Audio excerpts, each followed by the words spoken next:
പ്രിയപ്പെട്ടവരെ, ഇന്നേ ദിവസം നമ്മൾ ചിന്തിക്കാൻ പോകുന്നത് ഒരു പ്രത്യേക വിഷയത്തെ പറ്റിയാണ്. നമ്മൾ ഇതുവരെ ചെയ്തിട്ടുള്ള വീഡിയോകളിൽ നിന്ന് വ്യത്യസ്തമായിട്ട് പ്രത്യേകമായിട്ട് ഇന്നത്തെ സാഹചര്യത്തിൽ ഒരു വിഷയത്തെ പറ്റിയാണ് നമ്മളിന്ന് ചർച്ച ചെയ്യാൻ പോകുന്നത്. വേറൊന്നുമല്ല, സിനിമ റിവ്യൂ എന്നുള്ള കാര്യത്തെ പറ്റിയാണ്.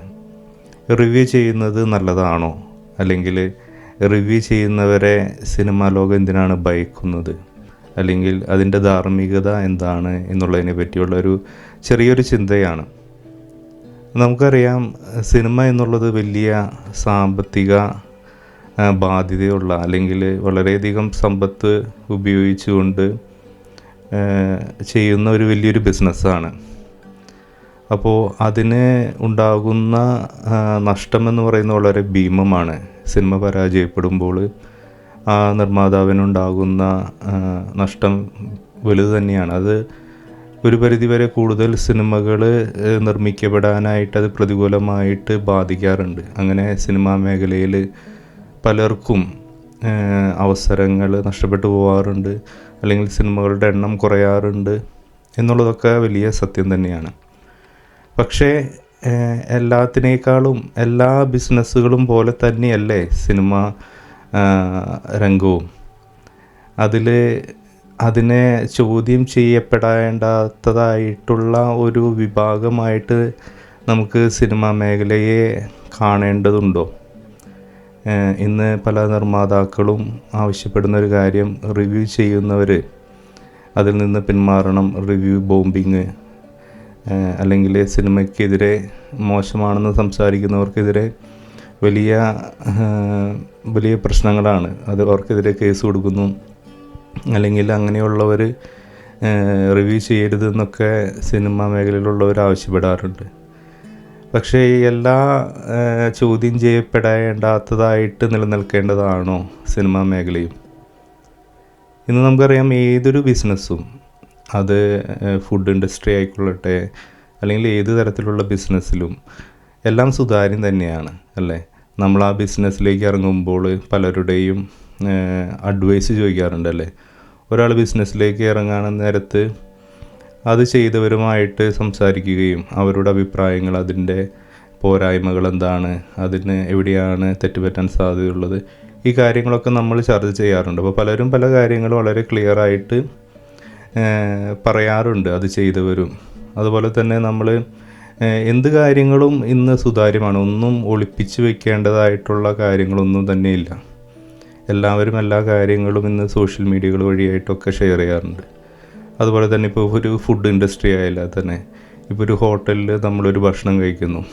അപ്പോൾ ആ ഭക്ഷണത്തെ പറ്റിയുള്ളൊരു റിവ്യൂ എപ്പോഴും നമ്മളുടെ സോഷ്യൽ മീഡിയകളിൽ ഉണ്ടാവും. അത് ഏത് ഹോട്ടലിലായാലും ശരി, അവർ സമ്മതിച്ചില്ലെങ്കിലും ശരി, അവിടുന്ന് ഭക്ഷണം കഴിച്ചിട്ട് പുറത്ത് വന്നിട്ടായാലും അവർ റിവ്യൂ കൊടുക്കാറുണ്ട്. അപ്പോൾ എല്ലാ മേഖലകളിലും അങ്ങനെ തന്നെയാണ്. ഏത് സർവീസ് കിട്ടുന്ന മേഖലകൾ, ഇപ്പോൾ വാഹനം മേടിച്ചാലും വാഹനം മേടിച്ചപ്പോഴുണ്ടാകുന്ന അവരുടെ ദുരനുഭവങ്ങൾ, സർവീസ് സെൻ്ററുകളിൽ നിന്ന് ലഭിക്കുന്ന ദുരനുഭവങ്ങളൊക്കെ എല്ലാവരും സോഷ്യൽ മീഡിയയിൽ പറയാറുണ്ട്, അഭിപ്രായങ്ങൾ പറയാറുണ്ട്. അപ്പോൾ അത് ഒരു പൗരൻ്റെ അവകാശം തന്നെയാണല്ലേ, തങ്ങളുടെ അഭിപ്രായം, ഒരു കാര്യത്തെപ്പറ്റി തങ്ങൾക്ക് കിട്ടിയ സർവീസിൻ്റെ ഒരഭിപ്രായം രേഖപ്പെടുത്തുക എന്നുള്ളത് നമ്മുടെ ഭരണഘടനയിൽ നമുക്ക് തരുന്ന ഒരു സ്വാതന്ത്ര്യം തന്നെയാണ്. അപ്പോൾ അത് തന്നെയാണ് ഈ റിവ്യൂ ചെയ്യുന്ന ആളുകളും ചെയ്യുന്നത്, അല്ലേ? ഇന്നിപ്പോൾ അതിൽ കുറച്ച് പേരെ നമുക്ക് ഒഴിച്ചു നിർത്തി കഴിഞ്ഞ് കഴിഞ്ഞാൽ നമുക്ക് ആരാണ് അജണ്ടയോടുകൂടി പ്രവർത്തിക്കുന്നവരെന്ന് നമുക്ക് ഒരാളെയും പറയാനായിട്ട് സാധിക്കില്ല, വ്യക്തമായ തെളിവുകളില്ലാതെ.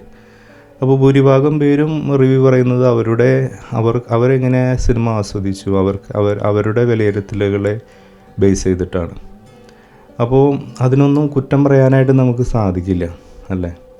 അവരവരുടെ അഭിപ്രായം പറയുന്നു, ഇതാണ് അവർക്ക് ഫീൽ ചെയ്തത്. അങ്ങനെ തന്നെയാണ് ഭൂരിഭാഗം എല്ലാ റിവ്യൂവേഴ്സും പറയാറുള്ളത്. അതല്ലാതെ നിങ്ങളാരും സിനിമയ്ക്ക് പോകരുത് എന്നാരും പറയുന്നതായിട്ട് നമ്മൾ കേട്ടിട്ടില്ല. എല്ലാവരും അവരവരുടെ അഭിപ്രായം പറയുന്നു. ഇനി പ്രേക്ഷകർ നിങ്ങൾ പോയി കാണുക എന്നുള്ള രീതിയിൽ തന്നെയാണ് എല്ലാവരും പറയുന്നത്. അപ്പോൾ അതിൽ തെറ്റുണ്ടെന്ന് നമുക്ക് പറയാനായിട്ട് സാധിക്കില്ല. അതുപോലെ തന്നെ ഇന്ന് സിനിമയിലെ നിർമ്മാതാക്കൾ പറയുന്നൊരു കാര്യം, റിവ്യൂ ബോംബിങ്. അതായത് ഇവർ ഒരു സിനിമയെ നശിപ്പിക്കാനായിട്ട് പൈസ കൊടുത്ത് അതിനെതിരെ സംസാരിക്കുന്നു എന്നുള്ളത്. എനിക്ക് തോന്നിയിട്ടില്ല അങ്ങനെയൊരു സംഭവം ഭൂരിഭാഗം പേരും ചെയ്യുമെന്നുള്ളത്. കാരണം ഇവരെല്ലാവരും വളരെ ഇപ്പോൾ കൂടുതലായിട്ട് ജനങ്ങൾ കാണുന്ന റിവ്യൂവേഴ്സ് എല്ലാവരും വളരെയധികം ജനപിന്തുണയുള്ളവരാണ്. അപ്പോൾ അവർ ഇന്നൊരു നല്ല ചിത്രത്തെപ്പറ്റി മോശം അഭിപ്രായം പറയുകയാണെങ്കിൽ നാളെ അവരെ സബ്സ്ക്രൈബ് ചെയ്യാനോ അവരുടെ വീഡിയോ കാണാനോ വേറെ ആളുകളുണ്ടാവില്ല. അപ്പോൾ അത് അവർക്ക് നല്ലതുപോലെ തന്നെ അറിയാം. അതുകൊണ്ട് എല്ലാവരും ആ ഒരു ജെന്യൂനിറ്റി കാണിക്കുന്നവരാണ്. ചിലപ്പോൾ വളരെ കുറച്ച് പേരെങ്കിലും വല്ലവരിൽ നിന്ന് പൈസ മേടിച്ചുകൊണ്ട് അങ്ങനെ ചെയ്തവരുണ്ടായിരിക്കാം, നമുക്കറിയില്ല.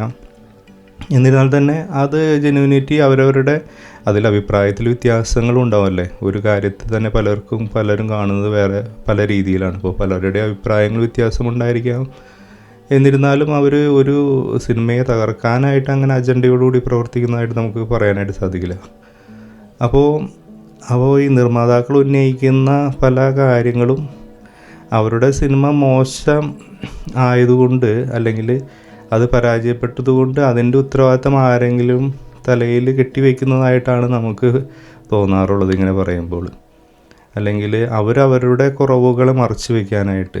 ഇന്ന് നമുക്കറിയാം, നമുക്ക് ഓരോരുത്തർക്കും ഇന്ന് നമ്മുടെ നാട്ടിലെ ഒരു ഫാമിലി ഒരു സിനിമ കാണാൻ പോവുകയാണെങ്കിൽ അവർക്ക് മിനിമം ഒരു കുടുംബത്തിൽ സിനിമ പോയി കണ്ട് തിരിച്ച് വീട്ടിലേക്ക് വരുമ്പോൾ മിനിമം ഒരു 1000-1500 രൂപയെങ്കിലും അവർക്ക് ചിലവുണ്ട്.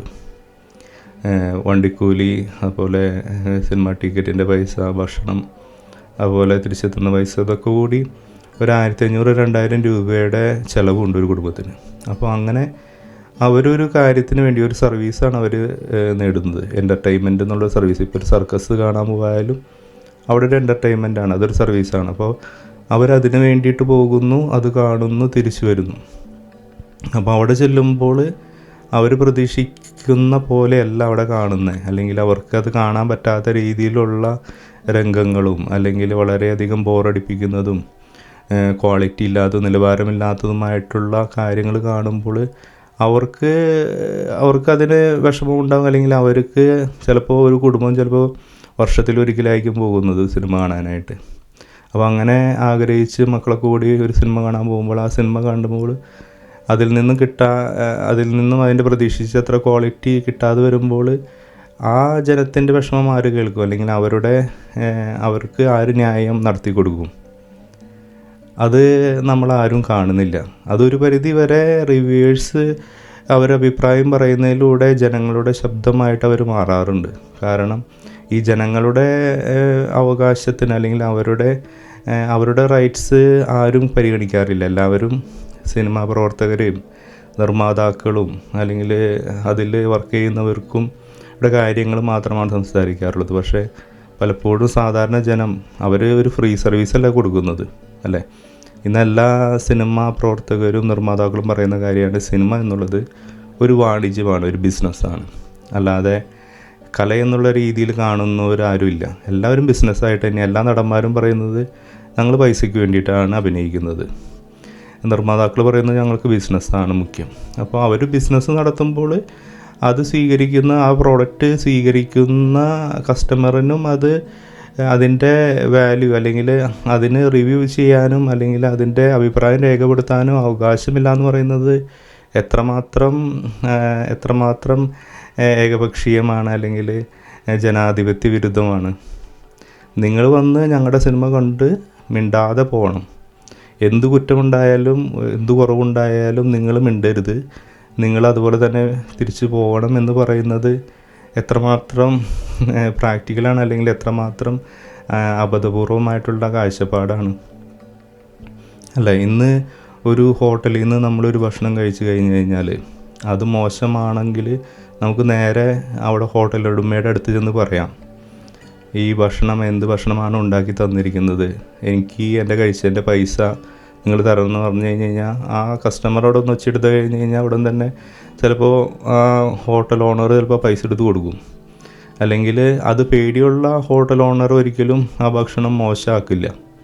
അവർക്കെപ്പോഴും ആ ഒരു പേടിയുണ്ടാവും, കസ്റ്റമർ നേരെ ചോദ്യം ചെയ്യുന്നുള്ളത്. പക്ഷേ സിനിമ ഫീൽഡിൽ മാത്രം നമുക്ക് ഒരു തിയേറ്ററിൽ നിന്ന് സിനിമ കണ്ടിട്ട് മോശമാണെങ്കിൽ ഓടിപ്പോയി നിർമ്മാതാവിനെ ഇവിടെ പറയാനായിട്ട് സാധാരണ ജനത്തിന് സാധിക്കുമോ? അവനൊരിക്കലും സാധിക്കില്ല. അവൻ മിണ്ടാണ്ട് പോകണം അല്ലേ? ആരോടെ പറയേണ്ട? തിയേറ്റർ ഉടമയോട് തർക്കിക്കാൻ പറ്റുമോ? അപ്പോൾ ഇത് നിർമ്മാതാക്കളായിട്ടുള്ള കുറേ പേര് ചോദ്യം ചെയ്യപ്പെടാൻ സാധിക്കാത്ത രീതിയിൽ അവർ ഉയർന്ന ലെവലിൽ നിൽക്കുകയാണ്. അപ്പോൾ അവിടെയാണ് ശരിക്കും ഈ റിവ്യൂവേഴ്സ് ചെയ്യുന്ന വലിയൊരു കാര്യം. കാരണം അവർ ഇന്ന് ഈ 2024 ഇറങ്ങിയിട്ടുള്ള ഈ സിനിമകളുടെ ക്വാളിറ്റികളൊക്കെ കാണുമ്പോൾ അതിൻ്റെ ഒരു പ്രധാന ഉത്തരവാദി ശരിക്കും റിവ്യൂവേഴ്സ് തന്നെയാണ്. കാരണം അവരുടെ റിവ്യൂവിലുള്ള പേടി കാരണം കൊണ്ടാണ് പലരും പല മോശം സിനിമകൾക്കും തലവെക്കാതിരിക്കുന്നതും പല നിർമ്മാതാക്കൾക്കും പല ബോധങ്ങളും ഉണ്ടാവുന്നതും ഈ റിവ്യൂവേഴ്സിൻ്റെ റിവ്യൂവിൽ നിന്ന് തന്നെയാണ്. സാധാരണ ജനത്തിന് എങ്ങനെയാണ് പണം ഇഷ്ടപ്പെടുന്നത്, അവരെങ്ങനെയാണ് അതിനെ കാണുന്നത് എന്നുള്ളതൊക്കെ ഒരു പരിധി വരെ സിനിമാ പ്രവർത്തകർക്കും അതൊരു നല്ലൊരു കാര്യമായിട്ടാണ് എനിക്ക് തോന്നുന്നത്. കാരണം ഓരോ പടം ഇറങ്ങുമ്പോഴും അതിനെപ്പറ്റി ഉണ്ടാകുന്ന റിവ്യൂകളിൽ കൂടെ അവരുടെ സിനിമ എങ്ങനെയാണ് പ്രേക്ഷകർ മനസ്സിലാക്കുന്നത്, ഏതൊക്കെ മേഖലയിലാണ് തങ്ങൾ ഇനിയും മെച്ചപ്പെടുത്തേണ്ടത്, ഏതൊക്കെ മേഖലകളാണ് പ്രേക്ഷകനെ രസിക്കാത്തതുള്ളത് എന്നുള്ള കാര്യമൊക്കെ മനസ്സിലാക്കാനുള്ള അവസരമാണ് അതൊക്കെ. അതിനെ പോസിറ്റീവായിട്ട് എടുത്തുകൊണ്ട് അവർ നെക്സ്റ്റ് ഫിലിമിൽ അത് കൂടുതൽ ഇമ്പ്രൂവ് ചെയ്യാനുള്ള അവസരമായിട്ട് അതിനെ കാണാതെ ശബ്ദമുയർത്തുന്നവരെയൊക്കെ ആ ശബ്ദം അടയ്ക്കാനും അധികാരം കൊണ്ടും പണം കൊണ്ടും അവരെ കീഴ്പ്പെടുത്താനുള്ള ഒരു ശ്രമമായിട്ട് ഇതിനെ എടുക്കുന്നത് വലിയൊരു തെറ്റ് തന്നെയാണ് അല്ലേ? ഇന്ന് നമുക്കറിയാം, ഒരു ക്രിയേറ്റീവായിട്ടുള്ള ഒരു കാര്യം ചെയ്യുമ്പോൾ ഒരു ഡയറക്ടറായാലും ഏത് ആളായാലും ക്രിയേറ്റീവായിട്ട് ചെയ്യുന്ന ഒരു കലാകാരൻ അവൻ്റെ സൃഷ്ടിയെ പറ്റി അവന് വലിയൊരു മതിപ്പായിരിക്കും. കാരണം അവൻ മനസ്സിൽ കൂടെ കാണുന്നത് വേറെ രീതിയിലാണ് അതിനെ. പക്ഷേ അവൻ ഉണ്ടാക്കി വെച്ചിട്ടുള്ള കലാസൃഷ്ടി ചിലപ്പോൾ പ്രേക്ഷകർ മനസ്സിലാക്കുന്നത് വേറെ രീതിയിലായിരിക്കും. കാരണം അവൻ്റെ മാനസികാവസ്ഥയോ അവൻ അനുഭവിച്ച അനുഭവങ്ങളായിരിക്കില്ല പ്രേക്ഷകരുടേത്. അപ്പോൾ പ്രേക്ഷകരുമായിട്ട് ഈ സിനിമ സംവദിക്കുന്ന നിമിഷത്തിൽ പ്രേക്ഷകന് മനസ്സിലാവുന്നതാണ് ആ സിനിമയുടെ വിധി. അല്ലാതെ സിനിമയെപ്പറ്റി സംവിധായകനും നിർമ്മാതാവിനും നടനും വലിയ പ്രതീക്ഷയുണ്ടെങ്കിൽ തന്നെയും പ്രേക്ഷകൻ്റെ മനസ്സിലേക്ക് വരുമ്പോൾ പ്രേക്ഷകൻ വിധിയിടുന്നതാണ്, അല്ലെങ്കിൽ പ്രേക്ഷകൻ വിലയിരുത്തുന്നതിൽ നിന്നാണ് ആ സിനിമയുടെ അവസാന വിധിയായിട്ട് നമ്മൾ കാണുന്നത്. അതുതന്നെയാണ് എല്ലാ വലിയ സിനിമാ സംവിധായകരും പറഞ്ഞിട്ടുള്ളത്. ആദ്യത്തെ ഷോയിൽ കൂടെ തന്നെ ആ സിനിമയുടെ വിധി നമുക്കറിയാം. പ്രേക്ഷകരെങ്ങനെ അതെടുക്കുന്നു, എങ്ങനെ അത് മനസ്സിലാക്കുന്നു എന്നുള്ളത്, അതാണ് അതിൻ്റെ വിധി. അപ്പോൾ അതിൽ പിന്നീട് അതിനെ റിഗ്രറ്റ് ചെയ്തിട്ട് കാര്യമില്ല. ചിലപ്പോൾ ചില കാലഘട്ടത്തിൽ ജനങ്ങൾക്ക് ചിലപ്പോൾ ആ കലാസൃഷ്ടി ചിലപ്പോൾ മനസ്സിലാകാതെ പോവുമായിരിക്കാം. ഇപ്പോൾ നമ്മുടെ പത്മരാജൻ്റെ സിനിമകളോ കെ ജി ജോർജിൻ്റെ സിനിമകൾ, അല്ലെങ്കിൽ നമ്മുടെ ദേവദൂതൻ, ഗുരു എന്ന് പറയുന്ന സിനിമകളൊക്കെ ചിലപ്പോൾ കാലത്തിന് മുമ്പേ ഉണ്ടാക്കപ്പെട്ട സിനിമകൾ, അല്ലെങ്കിൽ റൈറ്റായിട്ടുള്ള ടൈമിൽ ഇറങ്ങാതെ പോയ സിനിമകൾ എന്നുള്ളത് ഗണത്തിൽപ്പെടുത്തുന്ന സിനിമകളൊക്കെ തന്നെയാണ് ഇതൊക്കെ.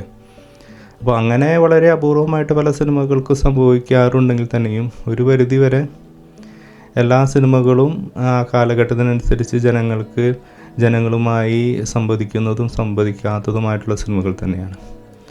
അപ്പോൾ അതിൽ അവർ ഒരു കുറ്റവും അല്ലെങ്കിൽ ഒരു വിഷമം വിചാരിച്ചിട്ട് കാര്യമില്ല. കാരണം ഏത് ബിസിനസ്സിലായാലും റിസ്ക് ഉണ്ട് അല്ലേ? എന്നാൽ തങ്ങൾ ഇറക്കുന്ന എല്ലാ ബിസിനസ്സും വിജയിക്കണമെന്ന് വാശി പിടിക്കുന്നത് അത്ര വലിയ ശരിയായിട്ടുള്ള കാര്യമാണോ?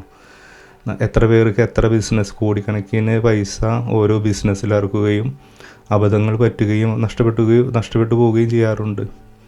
അപ്പോൾ അതൊരു ബിസിനസ്സിൻ്റെ എത്തിക്സാണ്. അത് ബിസിനസ്സിൽ ചിലപ്പോൾ എല്ലാ കാര്യങ്ങളും റെഡിയായാൽ തന്നെയും ചിലപ്പോൾ ബിസിനസ് പരാജയപ്പെടാം, അല്ലെങ്കിൽ ചില കാര്യങ്ങൾ മനസ്സിലാക്കിയതിലുള്ള തെറ്റുകൊണ്ടോ അല്ലെങ്കിൽ നമ്മൾ കാണിക്കുന്ന അബദ്ധങ്ങൾ കൊണ്ടോ പല ബിസിനസ്സുകളും പരാജയപ്പെടാം, കോടികൾ നഷ്ടമാവാം. അതേ സെയിം സംഭവം തന്നെയാണ് സിനിമാ ഫീൽഡിലും സംഭവിക്കുന്നത്. പക്ഷേ ഇവിടെ സിനിമാ ഫീൽഡിലുള്ള വേറൊരു ഗുണം എന്ന് വെച്ച് കഴിഞ്ഞാൽ ഇപ്പോൾ ഒരു ബിസിനസ് ഫീൽഡിൽ ആണെങ്കിൽ തന്നെ പൈസ നഷ്ടപ്പെട്ടു പോയി കഴിഞ്ഞാൽ അതോടുകൂടി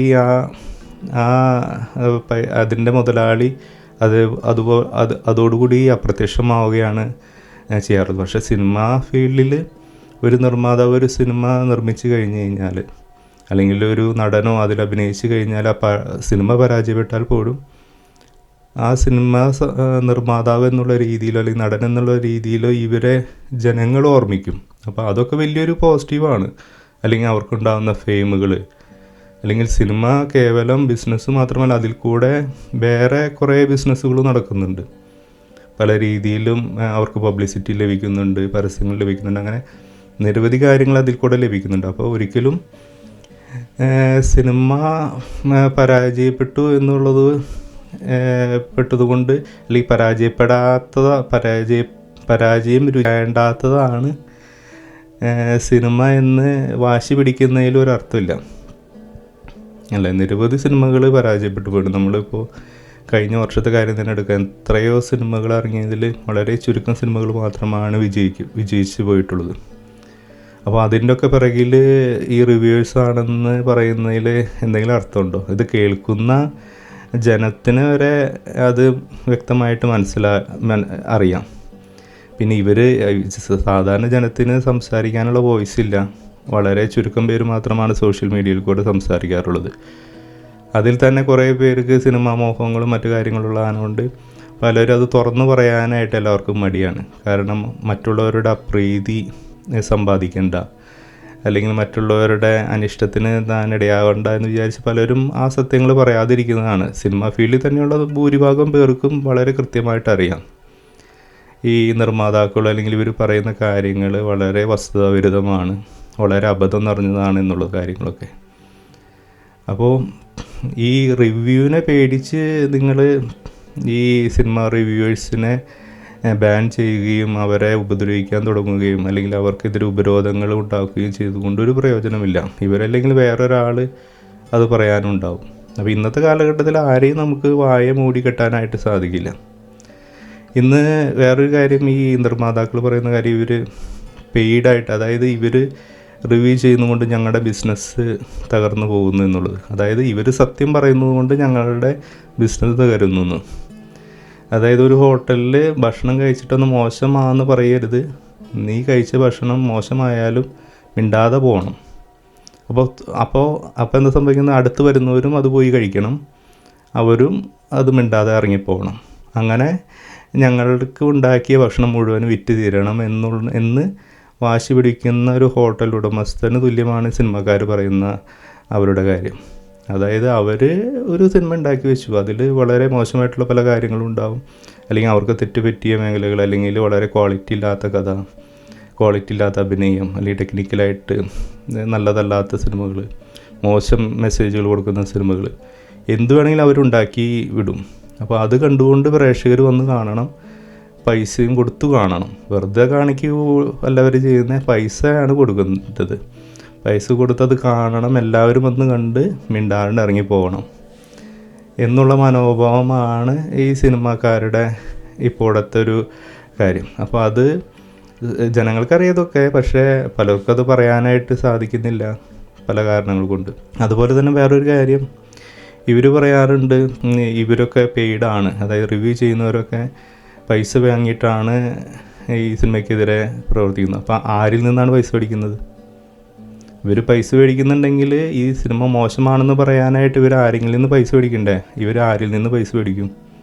ഇവർ പൈസ മേടിക്കണമെങ്കിൽ അതും വേറൊരു സിനിമക്കാരനിൽ നിന്ന് തന്നെയായിരിക്കണമല്ലോ. ഈ സിനിമ പരാജയപ്പെടാൻ ആഗ്രഹിക്കുന്നവൻ വേറൊരു സിനിമക്കാരൻ തന്നെയായിരിക്കും. അപ്പോൾ അത് അൾട്ടിമേറ്റായിട്ട് പോരുന്നത് നിങ്ങൾ നിർമ്മാതാക്കളിൽ തന്നെയാണ് അല്ലേ? വേറൊരു നിർമ്മാതാവിലേക്കായിരിക്കും, അതിലേക്കാണ് വരുന്നത്. ഇനി വേറൊരു കാര്യം, ഈ സിനിമയുടെ പ്രൊമോഷന് വേണ്ടിയിട്ട് എത്രയധികം പൈസ ചിലവാക്കുന്നുണ്ട്. നിങ്ങൾ തന്നെ പല ഇൻ്റർവ്യൂകളിലും പല ചാനൽ ചർച്ചയിലും പറഞ്ഞു നിങ്ങളുടെ ടോട്ടൽ ബഡ്ജറ്റിൻ്റെ 20% അല്ലെങ്കിൽ 10% നിങ്ങൾ മൊത്തം പബ്ലിസിറ്റിക്ക് വേണ്ടിയിട്ടാണ് അല്ലെങ്കിൽ പ്രൊമോഷന് വേണ്ടിയിട്ടാണ് ചിലവഴിക്കുന്നതെന്ന്. ഈ പ്രൊമോഷൻ എന്താണ്? പോസ്റ്റൊട്ടിക്കൽ മാത്രമല്ല, ഈ ഓൺലൈൻ മീഡിയയിൽ നിങ്ങൾ കൊടുക്കുന്ന പൈസ കൊണ്ട് ഓൺലൈൻ മീഡിയക്കാരെന്താ ചെയ്യണേ? നിങ്ങളുടെ സിനിമ വരുന്നതിന് മുമ്പേ തന്നെ അവർ കുറേ പോസ്റ്റുകൾ തയ്യാറാക്കി വയ്ക്കും. ഈ സിനിമ ഇങ്ങനെയാണ്, അല്ലെങ്കിൽ ഈ സിനിമയിലെ ഇത് കണ്ടോ അത് കണ്ടോ, അല്ലെങ്കിൽ ഇതിൻ്റെ ത്രസിപ്പിക്കുന്ന പ്രകടനം എന്ന് പറഞ്ഞുകൊണ്ട് അവർ പോസ്റ്റുകൾ ഉണ്ടാക്കി സാധാരണ ജനങ്ങളിലേക്ക് കയറ്റിവിടാണ്. എല്ലാ പേജുകളിലും അവർ പോസ്റ്റ് ചെയ്തുകൊണ്ടും പല പ്രൊഫൈലുകളിലായിട്ട് കമൻറ്റുകളായിട്ട് മോശം പറയുന്നവരെ തെറി വിളിക്കാനായിട്ട് കുറേ പേര്, അല്ലെങ്കിൽ പല ട്രോൾ പേജുകൾ വഴിയായിട്ടോ പല പേജുകൾ വഴിയായിട്ടോ സിനിമയെ ഇല്ലാത്ത കാര്യങ്ങളൊക്കെ പറഞ്ഞുകൊണ്ട് പ്രേക്ഷകനെ തെറ്റിദ്ധരിപ്പിക്കുക. ഈ സിനിമ വലിയ സംഭവമാണെന്ന് കാണിച്ചുകൊണ്ട് എല്ലാവരെയും ഈ സിനിമ കാണിക്കാനായിട്ട് കൊണ്ടുവരിക എന്നുള്ള നീചമായിട്ടുള്ള പ്രവൃത്തിയല്ലേ നിങ്ങൾ ചെയ്യുന്നത് ഈ പ്രൊമോഷൻ വഴിയായിട്ട്. അല്ലാതെ എന്താണ് പ്രൊമോഷൻ ചെയ്യണേ? നിങ്ങൾ സിനിമയെ നിങ്ങളുടെ സിനിമ നിങ്ങൾ പ്രൊമോഷൻ ചെയ്യാനായിട്ട് നിങ്ങൾ പൈസ കൊടുക്കുന്നു എന്ന് നിങ്ങൾ പറയുന്നു. അപ്പോൾ നിങ്ങൾ പ്രേക്ഷകനെ തെറ്റിദ്ധരിപ്പിക്കല്ലേ ചെയ്യണേ? നിങ്ങളുടെ സിനിമ വലിയ സിനിമയാണ്. നിങ്ങൾ എന്ത് അടിസ്ഥാനത്തിലാണ് നിങ്ങളുടെ സിനിമ വലിയ സിനിമയാണെന്ന് പറയണേ, അല്ലെങ്കിൽ നല്ല സിനിമയാണെന്ന് പറയണേ? അപ്പോൾ അവിടെ നിങ്ങൾക്ക് ബിസിനസ് മാത്രമാണ്. നിങ്ങളുടെ പടം എല്ലാവരും വന്ന് കാണണം. അപ്പോൾ അതിൽ ഉള്ള കാര്യങ്ങൾ ഇല്ലാത്ത കാര്യങ്ങൾ നിങ്ങൾ എന്ത് രീതിയിൽ വേണമെങ്കിൽ നിങ്ങൾക്ക് പബ്ലിസിറ്റി ചെയ്യാം, അല്ലെങ്കിൽ ഇൻ്റർവ്യൂകൾ നടത്താം, പല രീതിയിൽ കാര്യങ്ങൾ ചെയ്യാം, പല ആൾക്കാരെ കൊണ്ട് പറയിപ്പിക്കാം. അങ്ങനെ പ്രേക്ഷകരൊക്കെ ഓടി വന്ന് നിങ്ങളുടെ സിനിമ കാണണം. പക്ഷേ സിനിമ കണ്ടു കഴിഞ്ഞ് മോശം മാത്രം, അല്ലെങ്കിൽ അതിൽ ഒരു മോശമായിട്ടുള്ള അനുഭവം ഉള്ളത് അത് പറയാനേ പാടില്ല. അപ്പോൾ അതെന്ത് നീതിയാണ്, എന്ത് ന്യായമാണ്? അപ്പോൾ ഇത് കണ്ടുകൊണ്ടിരിക്കുന്ന കോമൺ സെൻസ് ഉള്ള ജനങ്ങൾക്ക് ഇതൊന്ന് വിളിച്ച് പറയണ്ടേ, അല്ലെങ്കിൽ ഒന്ന് സംസാരിക്കണ്ടേ? അപ്പം ഞാനൊരു സിനിമയും നശിച്ചു പോകണമെന്ന് ആഗ്രഹിക്കുന്ന ആളല്ല. പക്ഷേ ഇങ്ങനെ റിവ്യൂ ചെയ്യുന്നവരുണ്ടായാൽ മാത്രമാണ് നമുക്കറിയാം. ആരും ഇപ്പോൾ ഞാൻ കണ്ട സിനിമകളിൽ പലതും റിവ്യൂ പറയുന്നവർ വളരെ നല്ല അഭിപ്രായം പറഞ്ഞ സിനിമകൾ കണ്ടിട്ട് സിനിമ കാണാൻ പറ്റാത്ത, അല്ലെങ്കിൽ അത്രയധികം അരോചകമായിട്ട് തോന്നിയിട്ട് സിനിമ നിർത്തിവെച്ച് അല്ലെങ്കിൽ പോവേണ്ട സ്ഥിതി വന്നിട്ടുണ്ട്. എന്നാൽ ചിലപ്പോൾ ചില സിനിമകൾ റിവ്യൂവേഴ്സ് മോശം പറയുന്ന സിനിമകൾ ചിലപ്പോൾ സിനിമ കണ്ടപ്പോൾ നല്ല സിനിമയായിട്ട് ഫീൽ ചെയ്തിട്ടുണ്ട്. അപ്പോൾ നമുക്കറിയാം പ്രേക്ഷകർ ഒരിക്കലും ഒരാളെ വിശ്വസിച്ചുകൊണ്ടോ, അല്ലെങ്കിൽ അയാളെ സ്ഥിരമായിട്ട് ഒരു റിവ്യൂവറെ സ്ഥിരമായിട്ട് അയാളുടെ വീഡിയോ കാണുന്ന ജനത്തിനറിയാം അവർ പോയി സിനിമ കാണുമ്പോൾ ഇയാൾ പറഞ്ഞതായിരുന്നു സത്യം. അല്ലെങ്കിൽ പലപ്പോഴും ഈ പ്രേക്ഷകൻ്റെ രുചിഭേദത്തിനനുസരിച്ചുള്ള റിവ്യൂവേഴ്സിൻ്റെ ആയിരിക്കും അവർ ഫോളോ ചെയ്യുന്നത്. ഇപ്പോൾ നമുക്കറിയാം മലയാളത്തിൽ ഏകദേശം ഒരു 100-ൽ കൂടുതൽ റിവ്യൂവേഴ്സ് ഉണ്ട്. അതിൽ 100 പേരും ഒരേ രീതിയിലല്ല പറയുന്നത്. 100 പേർക്കും ഒരു സിനിമയെ പറ്റി 100 അഭിപ്രായമാണ്, 100 തരത്തിലാണ് അവർ പറയുന്നത്. അപ്പോൾ ചിലപ്പോൾ ഒരു പ്രേക്ഷകൻ്റെ മനസ്സിനോട് യോജിച്ചിരിക്കുന്ന ഒരു റിവ്യൂവർ ഉണ്ടാവാം. അപ്പോൾ അയാൾ റിവ്യൂ പറയുന്നത് ഈ പ്രേക്ഷകൻ്റെ മനസ്സിന് യോജിച്ച രീതിയിലായിരിക്കും. ഈ പ്രേക്ഷകൻ എങ്ങനെയാണോ സിനിമ വിലയിരുത്തുന്നത് അതുപോലെ ആയിരിക്കും ആ റിവ്യൂവർ ആ സിനിമ വിലയിരുത്തുന്നത്. അപ്പോൾ അത് ഈ പ്രേക്ഷകനുള്ള ഒരു ടൂളാണ് അല്ലേ? ആ സിനിമ കാണാൻ പോകുന്നതിന് മുമ്പ് ഇത്രയധികം പൈസ മുടക്കിക്കൊണ്ട്, സമയം ചിലവാക്കിക്കൊണ്ട്, തിരക്കുകൊണ്ട്, അല്ലെങ്കിൽ കുടുംബവുമായിട്ട് സിനിമ കാണാൻ പോകുന്നതിന് മുമ്പ് അയാളുടെയും കൂടി ഒരു അഭിപ്രായം അറിഞ്ഞിട്ട് പോവുക എന്നുള്ളത് അത് പ്രേക്ഷകൻ്റെ റൈറ്റ് തന്നെയാണ്. അപ്പോൾ അത് വേണ്ടാന്ന് പറയുന്നതിൽ അത് പ്രേക്ഷകരോട് ചെയ്യുന്ന അനീതിയാണ് അല്ലേ? നിങ്ങളൊരു വണ്ടി വാങ്ങാൻ പോകുന്ന ആ വണ്ടിയെ പറ്റി വണ്ടി ഓടിച്ചവരിൽ നിന്നോ വണ്ടി ഉപയോഗിക്കുന്നവരിൽ നിന്നോ അഭിപ്രായം ചോദിക്കരുത്. ഞങ്ങൾ പറയുന്ന പരസ്യത്തിൽ മാത്രം വിശ്വസിച്ചുകൊണ്ട് നിങ്ങൾ ഷോറൂമിൽ വന്ന് നിങ്ങൾ വണ്ടി വാങ്ങി പോകണം എന്നുള്ള രീതിയിലാണ് ഈ സിനിമാ പ്രവർത്തകർ പറയുന്ന കാര്യം. പിന്നെ പലരും നിസ്സാരവൽക്കരിക്കുന്നത് കണ്ടു. നിങ്ങൾക്ക് പ്രേക്ഷകർക്ക് ഇപ്പോൾ എന്താ പോകാനുള്ളത്? 100 രൂപ 150 രൂപ പോകാനുണ്ട്. ഞങ്ങൾ കോടികൾ മുടക്കിയിട്ട് വന്നിരിക്കുന്നത്. അപ്പോൾ പ്രേക്ഷകൻ്റെ പൈസയ്ക്ക് വിലയില്ല, അവരുടെ പൈസയ്ക്ക് മാത്രം വിലയുണ്ട് അല്ലേ? നമുക്കറിയാം ഇന്ന് ഈ സിനിമ നിർമ്മിക്കുന്നവരുടെ പറ്റിയുള്ള വലിയ ന്യൂസുകൾ പുറത്തു വന്നുകൊണ്ടിരിക്കുകയാണ് അല്ലേ? ആരും അത്ര നല്ലവരായിട്ട് നമുക്ക് തോന്നാറില്ല. പലരും കള്ളപ്പണം വെളുപ്പിക്കുന്ന അതിൽ കൂടെ, അതുപോലെ തന്നെ പല അജണ്ടകൾ അവർക്കുണ്ട്, പലവിധ കാര്യങ്ങൾ അതിൽ നടക്കുന്നുണ്ട്. അപ്പോൾ ആരും നല്ല പിള്ള ചമഞ്ഞ് ഇരിക്കേണ്ട ആവശ്യമില്ല. എല്ലാവർക്കും എല്ലാ കാര്യങ്ങളും അറിയാം, എല്ലാവരെയും പറ്റിയും. അപ്പോൾ പ്രേക്ഷകൻ്റെ 100 രൂപയ്ക്കും വിലയുണ്ട്, നിങ്ങളുടെയും പൈസയ്ക്ക് വിലയുണ്ട്. അപ്പോൾ നിങ്ങളുടെ പൈസ എന്നുള്ളത് നിങ്ങളൊരു പ്രോഡക്റ്റായിട്ട് ഒരു കസ്റ്റമറുടെ മുന്നിലേക്ക് നിങ്ങൾ അങ്ങനെ തന്നെ കാണണം. നിങ്ങളിപ്പോൾ സിനിമ ഇറങ്ങാൻ നേരത്ത് മാത്രം നിങ്ങൾക്ക് അത് കലയാണ്, അല്ലെങ്കിൽ കല വന്ന് ആസ്വദിക്കണം എന്നൊക്കെ പറയുന്നുണ്ട്. നിങ്ങളത് നിർമ്മിക്കുന്നതിന് മുമ്പ് നിങ്ങൾക്കത് ബിസിനസ്സാണ്. ഒരു സിനിമ റിലീസാവുന്നതിന് മുമ്പേ നിങ്ങൾ തന്നെ അതിൻ്റെ ബിസിനസ് എല്ലാ കാര്യങ്ങളും നടത്തുന്നു, നിങ്ങളുടെ പൈസ ട്രാൻസാക്ഷൻസൊക്കെ നടത്തുന്നു. അപ്പോൾ നിങ്ങൾക്കത് ബിസിനസ്സാണ്. അപ്പോൾ നിങ്ങൾ ബിസിനസ്സായിട്ട് കാണുന്നുണ്ടെങ്കിൽ നിങ്ങളൊരു പ്രോഡക്റ്റ് നിങ്ങളുടെ കസ്റ്റമറായിട്ട് തന്നെ പ്രേക്ഷകനെ കാണണം. നിങ്ങൾ പ്രോഡക്റ്റ് ഉണ്ടാക്കുന്ന ആൾ കസ്റ്റമർക്ക് നിങ്ങളൊരു പ്രോഡക്റ്റ് കൊടുക്കുമ്പോൾ ആ പ്രോഡക്റ്റിൻ്റെ ക്വാളിറ്റി നിങ്ങൾ ചെക്ക് ചെയ്യണം. അതിനെപ്പറ്റി ശരിക്കും പഠിച്ച് റിസർച്ച് ചെയ്ത് സമയമെടുത്ത് അധ്വാനിച്ച് കൊണ്ട് മാത്രമാണ് നിങ്ങൾ സിനിമ ഇറക്കാൻ പാടുള്ളൂ. അല്ലാതെ നിങ്ങളുടെ പല അജണ്ടകളും നിവർത്തിക്കാനായിട്ട്, അല്ലെങ്കിൽ നിങ്ങൾക്ക് പല ലക്ഷ്യങ്ങൾ ചെയ്യാനായിട്ട്, അല്ലെങ്കിൽ പല കാര്യങ്ങളും ശ്രദ്ധിക്കാതെയും, അല്ലെങ്കിൽ പല ഉദ്ദേശങ്ങൾ വെച്ചുകൊണ്ടും നിങ്ങൾ സിനിമ എടുത്തുകൊണ്ട് വരുന്നു, അത് മൊത്തം പ്രേക്ഷകൻ സ്വീകരിക്കണം എന്ന് പറയുന്നതിൽ ഒരു അർത്ഥമില്ല. നിങ്ങളേറ്റവും ആദ്യം പ്രോഡക്റ്റിന് ക്വാളിറ്റി ഉണ്ടാക്കുക. അങ്ങനെ ക്വാളിറ്റി ആയിട്ട് ഇറങ്ങിയ സിനിമകളൊന്നും ഇവിടെ പരാജയപ്പെട്ടു പോയിട്ടില്ല, മലയാളത്തിൽ പരാജയപ്പെട്ടു പോയിട്ടില്ല. വളരെ അപൂർവം, ഞാൻ പറഞ്ഞു, അതൊക്കെ പഴയ കാലത്തെ പല സിനിമകൾ ശ്രദ്ധിക്കപ്പെടാതെ പോയിട്ടുണ്ട് എന്നുള്ളതല്ലാതെ ഇപ്പോൾ ഇതേ സാഹചര്യത്തിൽ ഇപ്പോൾ പല സിനിമകളും കാണാനായിട്ട് പ്രേരിപ്പിക്കുന്നത് തന്നെ ചിലപ്പോൾ റിവ്യൂവേഴ്സിൽ അതിൽ വലിയൊരു പങ്കുണ്ട്. പല സിനിമകളും പ്രൊമോഷനൊന്നും ഇല്ലാതെ അല്ലെങ്കിൽ ആരും അറിയപ്പെടാതെ കിടക്കുന്ന പല സിനിമകളൊക്കെ പലതും കണ്ടുകൊണ്ട് റിവ്യൂവേഴ്സ് അത് പോയി കാണാനായിട്ട് ജനങ്ങളോട് ആവശ്യപ്പെടാറുണ്ട്. അപ്പോൾ അവരൊന്നും സിനിമയ്ക്കെതിരെ ചെയ്യുന്നതായിട്ട് എനിക്ക് തോന്നിയിട്ടില്ല. അവർ ഉള്ള കാരണം കൊണ്ടാണ് ഈ ക്വാളിറ്റി ഇത്രയധികം കൂടുന്നത്. ഇന്ന് വളരെയധികം സിനിമകൾ കുറഞ്ഞു, അത് ഒരു കണക്കിന് വലിയൊരു അനുഗ്രഹമാണ്. കാരണം അതിൽ കൂടെ എത്രയോ സിനിമ നിർമ്മാതാക്കളാണ് രക്ഷപ്പെട്ടത്, കടക്കണിയിലായില്ല. കാരണം അറിയാം, എത്ര മാത്രം ഒരു 100 സിനിമകളിൽ ചിലപ്പോൾ 10-15 സിനിമകളായിരിക്കാം ആ മുടക്കിയ മുതലിനേക്കാളും കുറച്ചെങ്കിലും പൈസ ലാഭം കിട്ടുന്നത്. അപ്പോൾ അത്രയധികം സിനിമകൾ പരാജയപ്പെട്ടു പോകുന്നുണ്ട്. അപ്പോൾ അത്രയധികം നിർമ്മാതാക്കൾക്ക് നഷ്ടം, അല്ലെങ്കിൽ അവരുടെ ജീവിതം വഴിമുട്ടി പോകുന്നുണ്ട്. അപ്പോൾ ഈ റിവ്യൂവേഴ്സ് കാരണം കൊണ്ട് പല നിർമ്മാതാക്കളും സിനിമയിൽ നിന്ന് മാറിപ്പോയിട്ടുണ്ട്. പലർക്കും ഈ തട്ടിപ്പുകളൊക്കെ മനസ്സിലാവും. പലരും ഈ സിനിമ തിരക്കഥ എന്താണെന്ന് പഠിക്കുകയും സംവിധാനം എന്താണെന്ന് പഠിക്കുകയും അത് എങ്ങനത്തെ സിനിമകൾ വന്നാലാണ് പ്രേക്ഷകർക്ക് ഇഷ്ടമാവണേ, എങ്ങനത്തെ സിനിമകളാണ്, ഏതൊക്കെ കാര്യങ്ങൾ ശ്രദ്ധിക്കേണ്ടതെന്ന് നിർമ്മാതാക്കൾക്കൊക്കെ വലിയൊരു അറിവാണ്, അല്ലെങ്കിൽ അവർക്ക് വലിയൊരു ബോധ്യങ്ങളാണ് റിവ്യൂ വഴിയായിട്ടും ഈ പുതിയ സോഷ്യൽ മീഡിയ ലോകം വഴിയായിട്ടും അവർക്ക് കിട്ടിയിട്ടുള്ളത്. അപ്പോൾ അതുവഴി കുറേ നിർമ്മാതാക്കൾ രക്ഷപ്പെട്ടു പോയിട്ടുണ്ട് ഈ മോശം പടങ്ങൾ എടുക്കാതെ. പലപ്പോഴും പല ഡയറക്ടർമാരും അല്ലെങ്കിൽ പല ആളുകളും ഈ നിർമ്മാതാക്കളെ വഞ്ചിച്ചുകൊണ്ട്, അവരോട് പറഞ്ഞു പറ്റിച്ചുകൊണ്ട് സിനിമ എടുക്കുകയും അത് 8 നിലയിൽ പൊട്ടുകയും അങ്ങനെ ചെയ്തു പോകാറുണ്ട്. അപ്പോൾ അതിൽ നിന്നൊക്കെ പല നിർമ്മാതാക്കളും മാറി നിൽക്കാനായിട്ട് ഇത് വലിയൊരു കാരണമായി. അപ്പോൾ ഇത് ക്വാളിറ്റി കൂടാൻ തന്നെയാണ്, ഇങ്ങനെ തന്നെ പോകണം. ഞാൻ പറഞ്ഞു കഴിഞ്ഞാൽ എല്ലാ വിമർശനങ്ങളും ഇതുപോലെ വന്നു കഴിഞ്ഞാൽ മാത്രമാണ് മലയാള സിനിമയ്ക്ക് ക്വാളിറ്റി ഉണ്ടാവുള്ളൂ. അല്ലെങ്കിൽ അഭിനയിക്കുന്നവർക്കും ഡയറക്റ്റ് ചെയ്യുന്നവർക്കും തിരക്കഥ എഴുതുന്നവർക്കൊക്കെ പേടി ഉണ്ടാവുള്ളൂ. അങ്ങനെ വന്നാൽ മാത്രമാണ് അതിൽ നിന്നാണ് നല്ലൊരു പ്രോഡക്റ്റ് ഉണ്ടാവുള്ളൂ.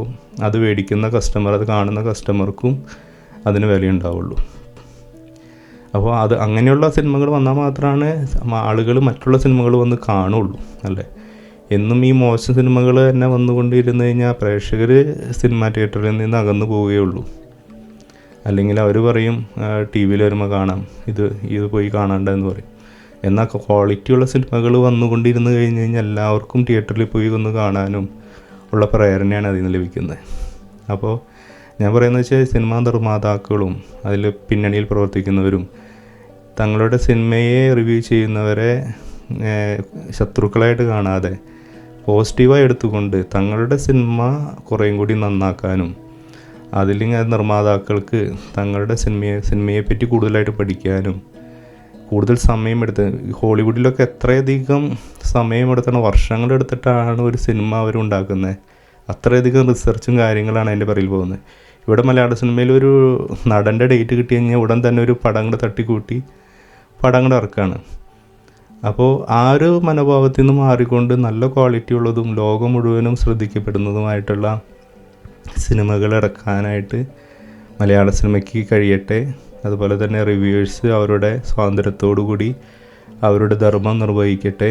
അതുപോലെ തന്നെ അതിലെന്തെങ്കിലും ഗൂഢ താല്പര്യങ്ങളുമായിട്ട് പ്രവർത്തിക്കുന്നവരുണ്ടെങ്കിൽ അവരുടെ കാര്യങ്ങളൊക്കെ പുറത്തേക്ക് വരട്ടെ. മലയാള സിനിമയ്ക്ക് എല്ലാ ഭാവുകങ്ങളും ആശംസിക്കുന്നു. Welcome to common sense.